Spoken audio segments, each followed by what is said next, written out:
Timothy, his beloved son in the faith. Sino naman itong si Timothy? Maaring ang ilan ay nakakaalam tungkol dito sa mamang ito. Itong si Timothy. Timothy was kind of a timid man. He started off young in the ministry, and yet in spite of his youth, nakita ng Apostol Pablo na siya ay tinawag ng ating Panginoon upang manilbihan. And so he took him upon his cudgels at kanyang ginamit bilang kanyang representante. He was quite easily discouraged. At sino ba naman hindi madi-discourage nito? Dahil napakadaming mga pagsubok na kanyang naranasan. Just imagine that. He served in Ephesus. And Ephesus was a great city, yes, in the past, but nonetheless morally decaying. Pabagsak ng pabagsak itong syudad na ito. Around him were false teachers, spreading lies. At ang masaklap pa nito, hindi lang nanggagaling sa labas ang false teachers, pero yung false teaching pumasok na sa loob ng iglesia and is beginning to corrupt, to pollute the church. At nagsisimula pa ito sa mga elders ng iglesia. O sige nga, gusto niyo ba bang magpastor dyan sa GCF Ephesus? Ayan. Believers were turning away. And persecution was intensifying. But again, take a look at this letter. He didn't tell Timothy to, well, in view of the persecution, you may rest for a while. Retreat, resign, relax. No, he tells him the opposite. Persevere in Christ. Endure the difficulties. Endure it for the glory and honor of our Lord. People, we need the same message, don't we? Why is that? Why is that? Because we live in a generation of quitters. We easily quit. We easily take the easy way out. Diba? At ang pinakamadali, ang easiest way out ay ano? To give up. When we experience difficulties in terms of relationships, in marriage, the easiest way is to exit the relationship, right? Churches divide when preferences collide. Again, we don't work things out. The easiest thing to do is to create another church next door, perhaps, and divide. Christians backslide when suffering comes. We have grown comfortable with comfort. Are you with me on this? Parang pag pinag-usapan ang difficulties sa Christian life, lalong-lalo na sa kapanahunan na ang ating mga naririnig na mensahe ay panay prosperity. Panayayaman ka, magiging maganda ang iyong buhay, wala kang problemang mararanasan. Kapag tinanggap mo si Jesus Christ, everything would be fine. We hear that time and time again. But the direct opposite is the reality. You see, as the Bible says, Christianity is never a sprint. It is never a 100-meter dash. Many Christians dash. We rise up like a rocket, right? But we fall down like a rock. The Christian life is a long-distance race that requires endurance. Ani ng Hebrews chapter 12 kung saan dinidescribe, maging sa 2 Timothy, ginamit ng Apostol Pablo ang ilustrasyon ng isang athlete, isang atleta na tumatakbo ng not a 100-meter dash but a long marathon race. 2 Timothy teaches us how to run with perseverance in the grace of Christ. Let's look at the pressure for perseverance. Would you? You may have an outline there that you may use. Gusto ko sana magamit nyo ito at maaring i-preach nyo rin sa iba. The pressure for perseverance. Notice what he says. But understand this, that in the last days there will come times of difficulty. These are not my words, these are the words of the Apostle Paul. At kapag binanggit ang katagang last days, many of us think about, malayo pa yan, last days. Pero last days is an era. It's a phase of time, which is sometimes called as the era of the Messiah. Ito ang time frame kung saan dumating ang Panginoon. That is His first advent, that is His incarnation, at siya ay babalik muli. Are you with me on this? Hindi lang po ito pag sinabing last days, yung huling week, no, or something. No, not necessarily. It speaks about an era of time.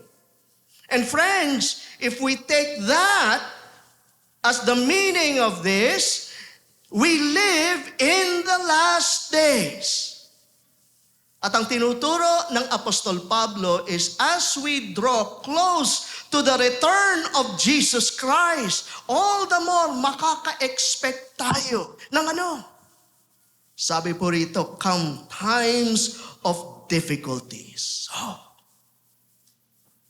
And 2 Timothy gives us not an exhaustive list, by the way, but some reasons, no, why we need to persevere.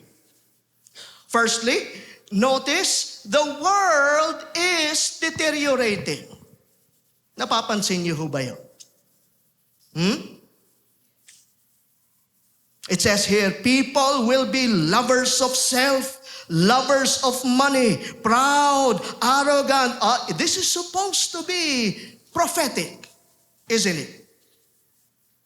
Pero it sounds like current events. It sounds like dinidescribe niya ang ating kapanahunan.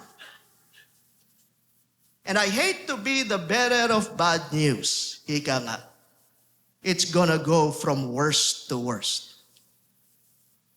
People will be lovers of self, lovers of money, proud, arrogant, abusive, disobedient to their parents.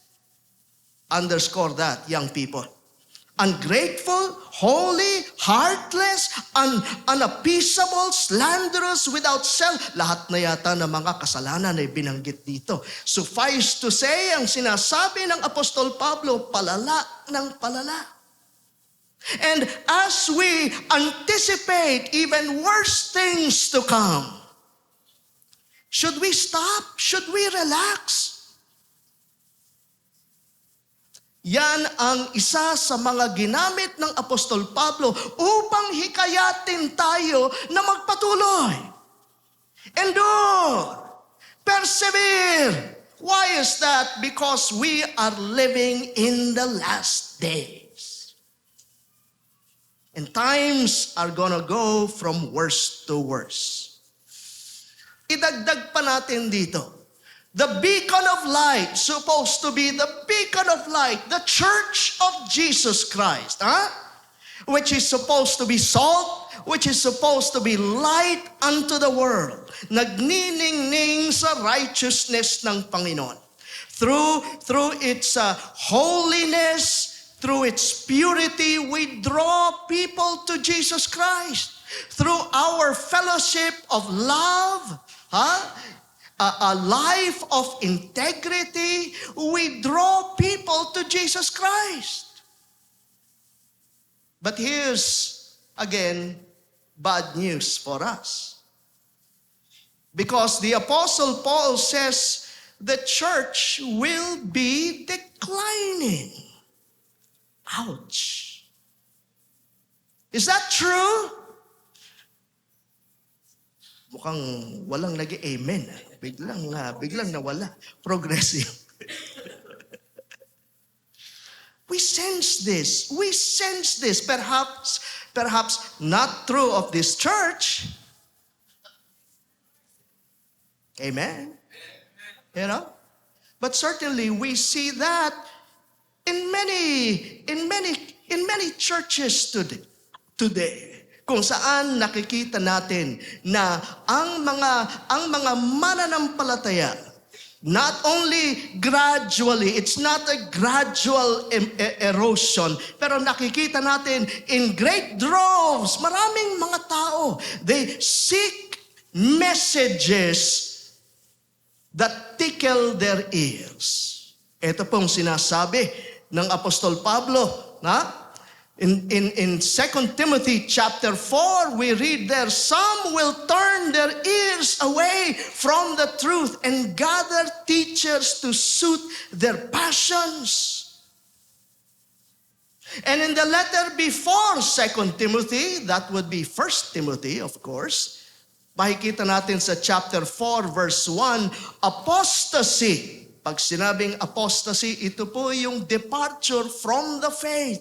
Mga mananampalataya, take heed, Christians. Mga mananampalataya, professing Christians, departing from the faith. Apostasy will rise even within professing Christianity. Whew. Talk about difficult times. Let me ask you, do we need to persevere?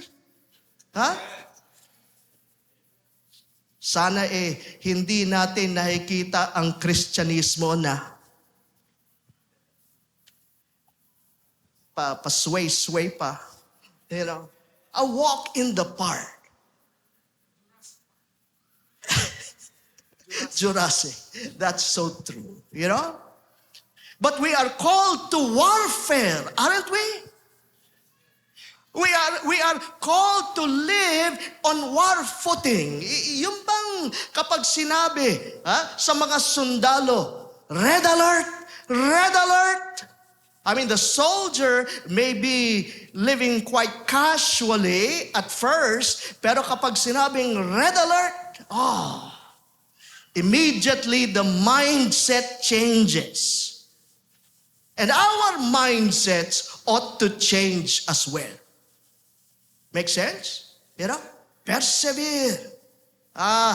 Particularly when it comes to the Apostle Paul. Notice his third reason for perseverance. The servant was deserted during this time. Have you ever tried serving on your lonesome? Di madali. Masaya pag may kasama. Masaya kapag sama-sama tayong naglilingkod sa Panginoon. But friends, what if you're on your own? Are there times like that? Are there times like that na yung inyong mga kaibigan nawawala na? They were once near you, worshiping God with you. But then little by little, they draw away, not only from the church, but from Jesus Christ. Paul was showing Timothy through his own example, despite all this, we need to continue. We need to persevere. The Christian life is not easy. It's a battle. And we are not called to comfort, but we are called to continuance. When trials come, remember, difficulty does not mean God's absence. It may mean that you are in the center of God's will. Are you experiencing difficulties because of your faith? I hope this speaks to you. However, let me avoid a misunderstanding here. Let me avoid misunderstanding. Sometimes when we talk about perseverance, we talk about sheer grit. Parang ganito, parang, sige, persevere. Sabi ng pastor, persevere. Parang it comes from our own strength, doesn't it? You know, sure, there's human spirit involved in that. Yet, take heed, beloved Christian. God has provided us all the resources that we need in order to persevere. Do I hear an amen to that? Hindi tayo iiwan ng ating Panginoon. Such is the power for perseverance. Huh? That's your cue to change the plate. Power of perseverance. We are strengthened by God's grace. Pag pinag-usapan ang biyaya ng ating Panginoon, oftentimes ang pinag-uusapan natin ay kaligtasan. We are saved by grace. And I don't deny that. Surely, we are saved by grace. But the same grace that saved us sustains us in life. Hindi tayo ililigtas tas pinapabayaan tayo ng ating Panginoon. But He sustains us all throughout our lives. Kaya, ani ni Apostle Paul sa chapter 2, verse 1, it says here, you then, my child. What? Can we read that?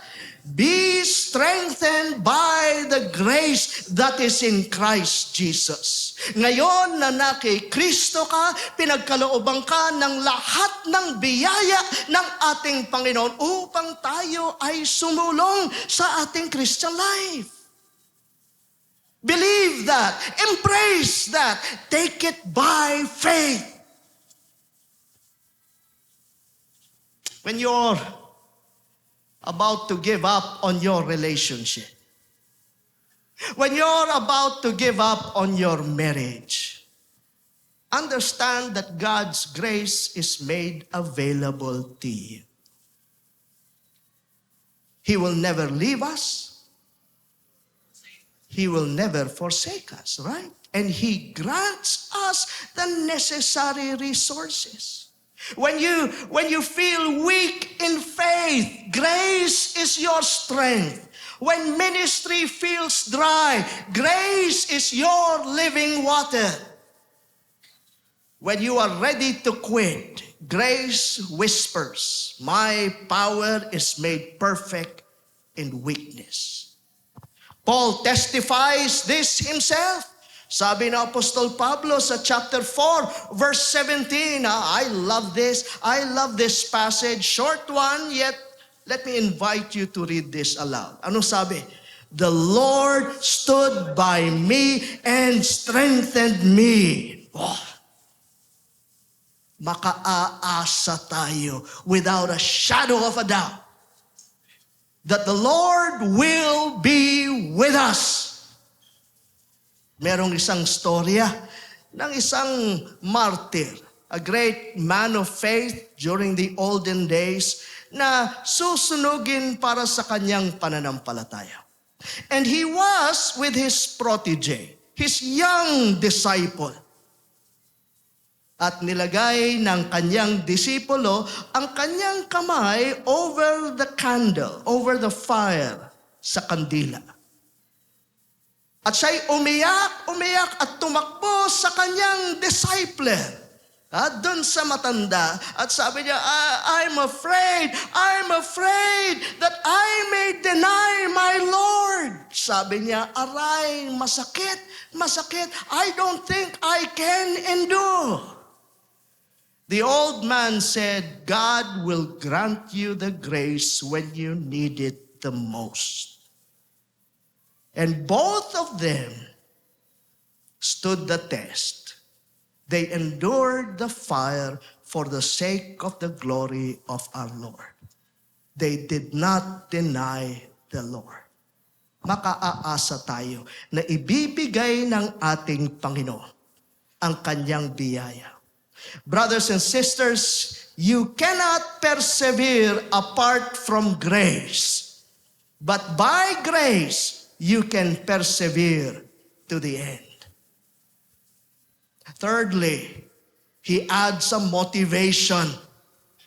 He adds some motivation. And here we see the price for perseverance. The price of perseverance. And this is glory that is promised to us. Read the passage once again. I love audience participation here. I love it when people internalize the Word of God. Read it aloud. I have fought the good fight. I have finished the race. What? I have kept the faith. Henceforth, there is laid up for me a crown of righteousness. The price for those who persevere to the end. I hate it. Kapag narinig ko ang mga Kristiyano na siyang nagsasabi, pa-humble effect. No, I'm not here for the prize. Have you ever heard Christians say that? You know? Pero sa ibang mga bagay, passionate sila pagdating sa prize. Sino ba naman ang ayaw ng prize? They encourage their kids to excel. Sige. First honor, top place. Aba, kapag hindi top, nagagalit pa. Hindi ba? You know that. So, talaga, we pursue the prize, don't we? But when it comes to the Christian life, hindi, I'm not for the prize. The problem is not kung tayo ay after the prize. That's not the problem. The problem is we are after the wrong kinds of prizes. The problem is we run after prizes that rust, that fade away through time, right? Is here today and gone tomorrow. Run after the prize that God offers to us. You know why? You know why? Because of this. The more crowns that God gave us, the more opportunities we can lay down these prizes at the feet of Jesus Christ. And that's what I long for. Really, that's what I long for. Not that I will collect crowns. No. But the beauty is this. The beauty is this. As we see in the book of Revelation, the more crowns we have, the more we offer that at the feet of Jesus Christ. That's the motivation that the Apostle Paul gives. Henceforth, there is laid up for me the crown of righteousness. And he says this, not only for me, but also for those who love his appearing. If we endure, we will also reign with him. Don't you love that? You know, our difficulties here are for a moment. I mean, compare this life, people. Please, compare this life with that of eternal life. No comparison. Parang katiting lamang, di ba? It's just for a while. It's just for a while. But then, we read the eternal glory outweighs the momentary difficulties that we have here in this life. Don't live for what perishes, live for what's promised. Every sacrifice made for the Lord Jesus Christ will be rewarded when He returns. Do I hear an amen to that? Run for that prize. Fourthly, we see the practice of perseverance. Ang tanong po dito ay ganito. Here's the question. What is it that I am to persevere for? It's not just for perseverance sake. Pero ano yun? What is it that I must persevere in doing? Perseverance is not just passive waiting, it is faithful living. Paul describes several dimensions of endurance. I'd like us to focus on this for a while. Firstly, let me mention perseverance in ministry. Can you write that down? Ministry. In other words, the message of the Apostle Paul is this: continue serving faithfully. I love what he says in 2 Timothy chapter 4. Every preacher, every pastor ought to have memorized this by heart. Preach the word. Amen? Pastors, preach the word. When? In season and out of season. Reprove, rebuke, exhort with great patience and kind instruction. Kahit na sa mga panahon when men will not endure sound doctrine. Wag na yan. Ayokong marinig yan. Hindi ako yayaman dyan. We want to hear teachings that tickle our ears. And so we go from church to church looking for those preachers that make us feel good. Pero ba't ka naman pupunta sa doktor na ang palaging sinasabi, you're okay? Okay ba yan? I mean, your cardiologist perhaps, Sorry for those doctors here. Your surgeon perhaps, or whoever your physician is, every time you pay that, magkano na ba ngayon? 1,000? 1,500? He tells you, you're okay, you're in top shape. Woo! Lumayo-layo ka na doon sa doktor na yun. Di ba? But you would want a doctor who tells you the real score. Reprove, rebuke, exhort, in season and out of season. Faithful ministry is not about convenience but conviction. Whether it's popular or not, Timothy must stay on course. You know a particular time kung kailang mahirap maglingkod? When you do not have the spotlight turned on you. Paano kapag ang tawag sa atin, maglingkod sa likuran? Maglingkod sa background? Yung bang iba ang pinapalakpakan? Yung tutok ng spotlight, wala sa iyo. Wala rito. Wala sa iyo, pero nandito. But makaaasa tayo that there is a Savior who sees you working behind the scenes. And He stands up and applauds for you. Well done, good and faithful servant.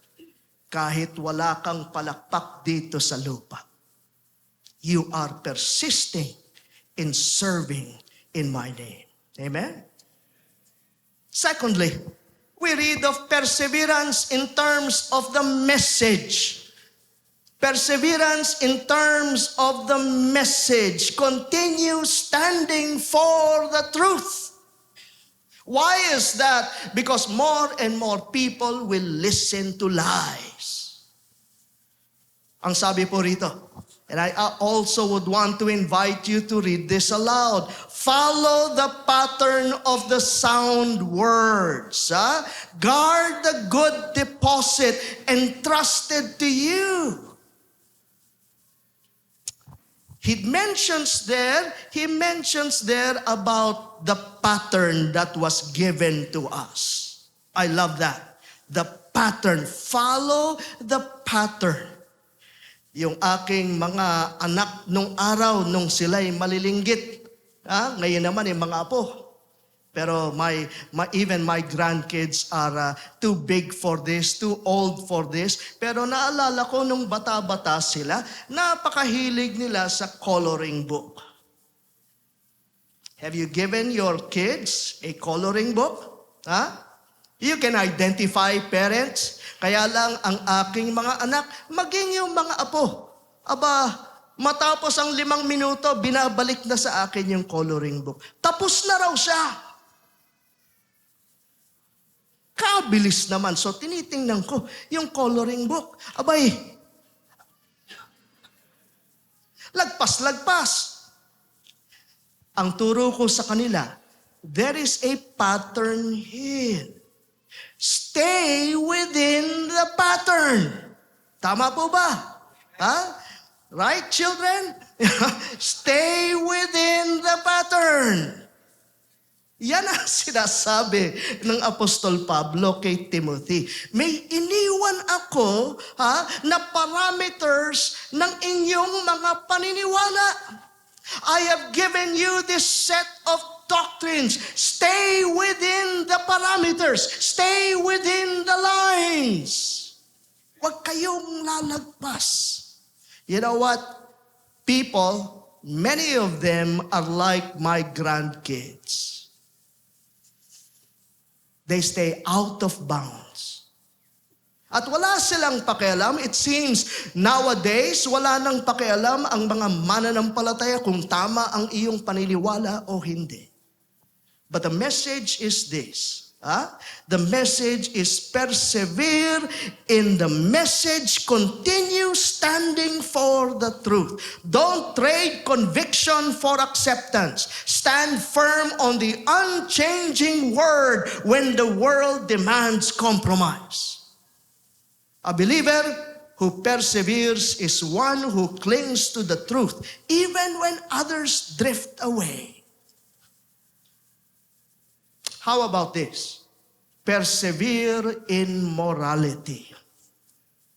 Persevere in morality. Continue pursuing holiness. Pwede nyo bang sabihin yun sa iyong katabi? Continue to pursue holiness. Why is that? Because as believers, we're not only called to enjoy eternal life, we're not only called to be saved, but we are called to be holy. To live a life that is consistent with that of the standard of morality of our Lord Jesus Christ. Yung kanyang mga itinurong mga prinsipyo, panghahawakan natin. Notice what the Apostle Paul says in verse 19 and then in verse 22. But God's firm foundation stands, bearing this seal. What's that seal? The Lord knows who are His. Kilala daw niya kung sino ang sa Kanya. Paano natin malalaman kung sino ang sa Kanya? Let everyone who names the name of the Lord depart from iniquity. That's how we know who the true believers are.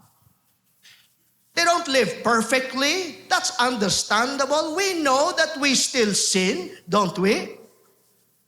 Pero dapat yung direksyon ng ating buhay ay tungo sa kabanalan. More and more holiness. Napakahirap naman na may tatayo dito at magbibigay ng kanyang testimony. At sasabihin, nang tinanggap ko si Jesus Christ, palala ng palala ang aking buhay. Umalis ka dyan. Yan ang sasabihin natin, di ba? Pero, and he continues on to say in verse 22, so flee youthful passions, pursue righteousness, faith, love, peace, along with those who call on the name of the Lord from a pure heart. Endurance includes purity. Can you sense that? That it involves perseverance to remain pure, especially nowadays. Bakit? Bakit? Dahil we applaud sin, don't we? We make heroes of those who disobey. Abay, baliktad na ang ating lipunan. Kung saan ang kasalanan ay pinapalakpakan. And we frown, people frown at those who are committed to the standards of morality. They even persecute people who seek to live holy lives. But the Apostle Paul says, stand firm. Stand firm. Can you hear the Holy Spirit speak that message to our hearts? Stand firm. Holiness is not optional. It's evidence of perseverance. The one who endures faithfully will also walk righteously. Here's a practical thing that we ought to persevere in. And the Apostle Paul emphasizes this. Perseverance in terms of mentoring. I love that. Perseverance in terms of mentoring. Continue shaping others. Bakit kanyo? Bahagi ito ng mandato na binigay sa iglesia ng ating Panginoon. Isn't this the mission of the church? These were sung beautifully. This message was sung beautifully by our music team. Tama po ba? You know, it talks about missions. It talks about going and proclaiming the gospel message. And those who are converted in the faith continue on being honed with the Word of God. What you have heard from me, chapter 2, verse 2. What you have heard from me, entrust to faithful men who will be able to teach others also. That echoes Matthew chapter 28, the Great Commission of our Lord Jesus Christ. Go, what? Come on, church. Go and make disciples of all the nations, baptizing them in the name of the Father, the Son. We know that by heart. Should we persevere in doing that? Should we persevere in doing that? There's a great need for mentoring.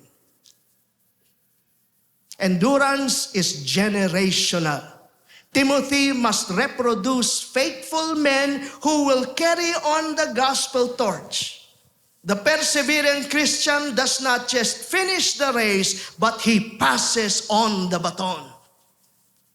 Pour into others. Discipleship is how perseverance multiplies.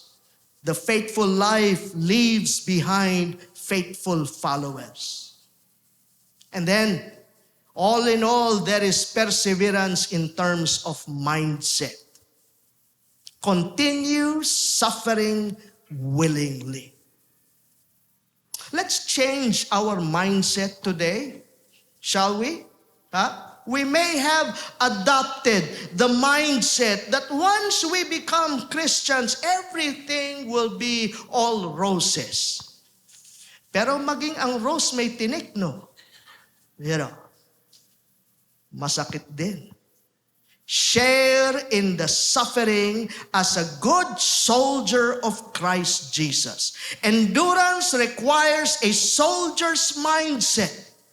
Focused, loyal, courageous, and we must not shy away from hardships. Tama ba? I love what James says. I love what James says. And when I explain this to others, others would raise their eyebrows. You know? Sabi sa James, consider it all joy. Have you memorized that? You know, some of you are repeating what I'm saying. Very good. You know? Consider it all joy whenever you encounter trials of many kinds. At yung salitang when, that's not if. That's not if. In other words, trials will come. It will. If you're not suffering, you will. It's gonna be part of life.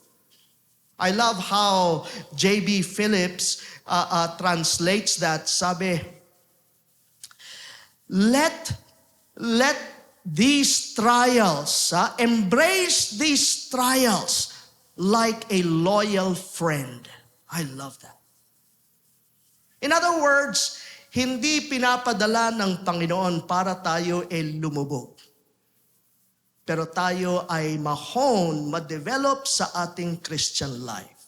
Remove that mindset that says, there are no sufferings. It's always sin when we're suffering. No.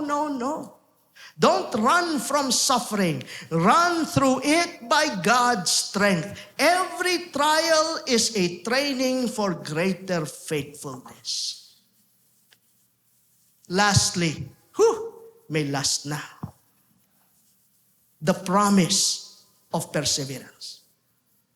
The Lord stood by me, strengthened me. The Lord will rescue me from every evil deed and bring me safely into His heavenly kingdom. Don't you love those last words coming from a dying man? Paul's perseverance ends not in defeat, but in deliverance. You may sheepishly want to raise your hands and say, Pastor, didn't Paul die? Di saved siya. He was delivered, right? He was delivered. Remember Shadrach, Meshach, and Abednego who was threatened by fire? And the fire was even intensified by the king? Let it be known, the three young lads said, let it be known that we will not bow down to your idols. But whether God saves us or not, we will remain true to our God. So yes, the body may be killed, but nothing can touch our souls. And we are assured of a heavenly home promised by the Lord Jesus Himself. Paul's perseverance ends not in defeat, but in deliverance. Nero could take his life, yes, but not his soul. Death was not the end. It was the escort to glory. Perseverance, beloved, is worth it because Christ is worth it. The Lord calls you. The Lord who calls you will keep you. The Lord who saved you will sustain you. The shepherd who leads you will welcome you home. Paul's final words to Timothy echoes across generations. Let me read this. As for you, continue in what you have learned and firmly believed. In a culture that celebrates quitting, God calls His people to continue, to finish the race, to keep the faith, to endure by grace. Beloved, when ministry is hard, press on. Press on. When faith is tested, hold on. When the world mocks you, look up. Because Christ persevered for you, He endured the cross, despising the shame. He sat down at the right hand of God. Therefore, persevere in Him until the day you hear Him say, well done, my good and faithful servant. Happy 27th anniversary. May God see us as persevering in that time. May I pray? May I lead us in a prayer? Gracious and faithful God, we thank you for your word that calls us not merely to begin the race, but to finish it, to persevere in Christ until the end. We thank you for reminding us today that the Christian life is sustained not by our strength, not by sheer grit, but by your grace. Not by comfort, but by faithfulness. Not by what is seen, but by what is promised. Lord, as we celebrate 27 years of your goodness to GCF Pampanga, we pause in gratitude. Salamat, Panginoon. We are eternally grateful for everything that you have done. And we are careful, Lord, not to claim any glory. Bagkus ang nais po namin na ibigay ang lahat ng luwalhati at parangal sa inyong dakilang pangalan. You have sustained this congregation through seasons of joy and sorrow, growth and trial, clarity and struggle. Truly, it is you who have stood by us and strengthened us. We are what we are only by your grace. As we look back, we give you thanks. But as we look ahead, we pray for endurance, Lord. Strengthen this church, GCF, to persevere in truth when error abounds. To persevere in holiness when the world pressures us to conform. To persevere in ministry when the work is hard and the labor is unseen. To persevere in hope, fixing our eyes on the appearing of our Lord Jesus Christ. For those who are weary today, Lord, renew their strength. For those who are discouraged, Lord, lift their eyes to the crown that awaits. For those who are tempted to quit, remind them that you are near, that you are faithful, and that their labor in the Lord is not in vain.